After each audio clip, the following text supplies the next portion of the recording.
yung saging kinukuha. So! Ko! Uy! AJ! Hush! Bakit may ngipin? May ngipin! Doon! Sa kawan! Diba ayaw ninyo na mas matalino kayo sa unggoy, housemate? Matalino mo ng matchin na isang din. Ilang saglit pa'y kinausap ni Kuya ang mga teens.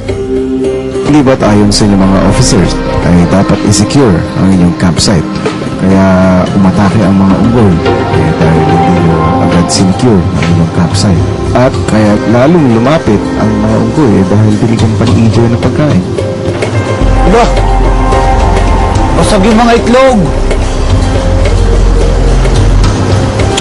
Alex! Stop it! Alex! Balik! Consumption talaga yung unggoy. Very consumption. I'm on my way. Don't forget your... Bisita din ang dumating.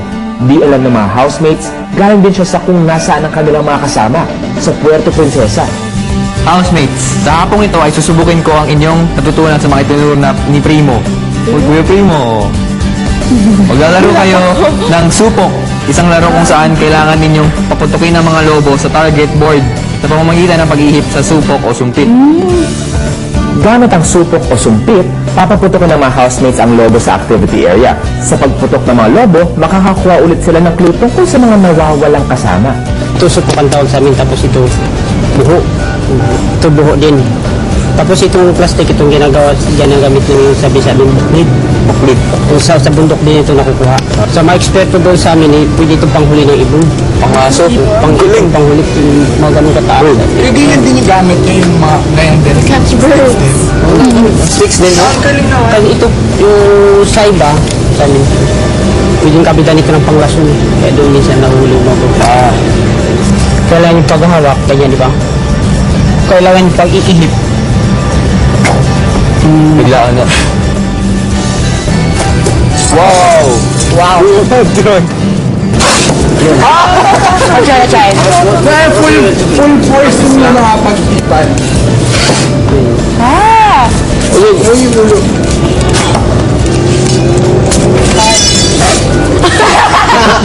Natry ko siya! Iipan mo ng... Yan, ipan.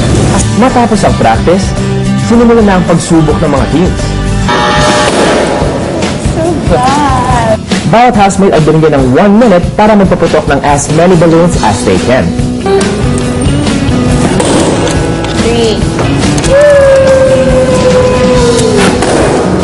5 ada na yun. 2. 3. Habang dumadami ang mga lobong napapaputok, lalo nadadagdagan ang spekulasyon ng mga teens sa pinintahan ng mga kasama. Hindi siya makabalik. Hindi sila makabalik ngayong gabi. 7, how many gabi? 6. I knew it sila. Sabi ko sa'yo, pumunta sa Barang Beach eh. Baka susunod din tayo. Sana, sumunod tayo. Tayo lahat. Sa Puerto Princesa, isang sorpresa ang ikintuwa ng island housemates. Wow! Yung manok.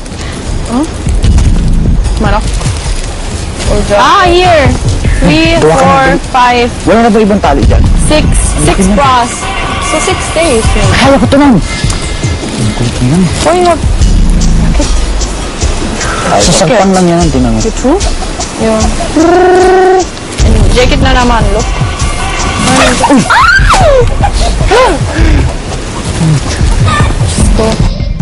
Sa kanilang pagkain, isang hamon ang binigay ni Kuya. Magsaing gamit ang kawayan. Isang malaki, tapos sa gitna mayroong butas maliit. Lagyan tayo rice doon, tapos tubig. Tapos, Hindi masusunog yung kawayan. hindi, ano lang, tapos pagkukuha niyo yung rice, natin sa gitna. Habang nagsasaing, bumalik ang bisita niya na EJ at Nan. Takas! Ulam na, naging bato.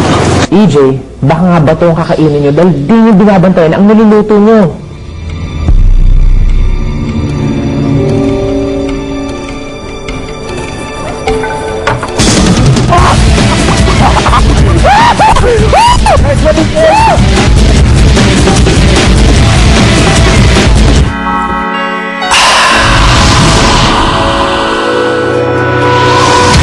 Ining Inimbitahan ko si Ginoong Primo Loreno upang magturo sa inyo ng ilang kaalaman tungkol sa tribong kanyang pinanggalingan. Inaasahan ko na makikinig kayo sa kanyang mga aralin at inaasahan ko rin na maganda ang inyong pakikitungo sa kanya habang siya ay nakatira sa aking bahay. Big brother, sa kandater. Si Robby, agad na pinakita kay Primo ang bahay para ma-feel at home ang bisita. Kwarto po ng babae. Ayan. Ilan kayo dito? Kaya natitira po kami, 5 po. So dati ho, 7 po kami lalaki dito. Siya po tayo!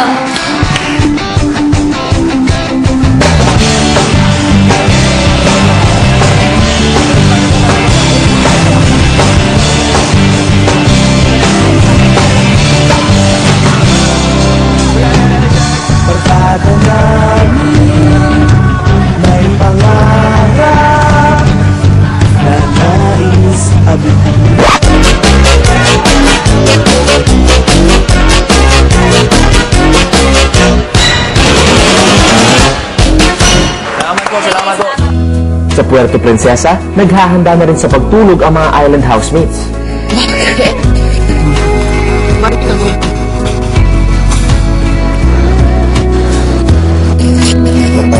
Nice! DJ, may rice tayo! Ilang sandali pa, handa na ang manok na niluto ni EJ. Matapos ang isang mahabang araw, nagpahinga na rin ang island housemates. Habang natutulog, may bumisita ulit sa mga teens.